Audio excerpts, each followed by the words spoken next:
waaw asalaamaaleykum mbokki taalibe yi asalaamaaleykum mbokki Sénégal rawatina fépp foo xamante ne rek taalibe Baay mi ngi fa di leen wax ni rek am na benn information buy daw ci réseaux sociaux yi fépp foo dugg di nga fa gis ñuy wax ne xalifa bi dafa daal di génn àdduna xalifa Cheikh Ahmed Tidiane di wax ne loolu amul information bu amul benn site bu ñaan Sénégal moo ko jàllale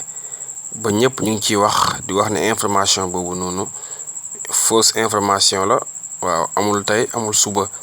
xalifa bi mi ngi dund macha allah di ko ñaan yàlla rek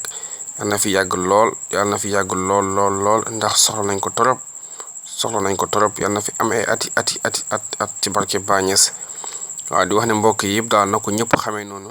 xalifa bi mi ngi dund mi ngi si jàmm ak salaam waaw mi ngi si jàmm ak salaam yal na yàlla yokk kàttanam yàlla yokk fanam yokk wéram ci barke Baay Ñas yàlla mën na ko yàlla def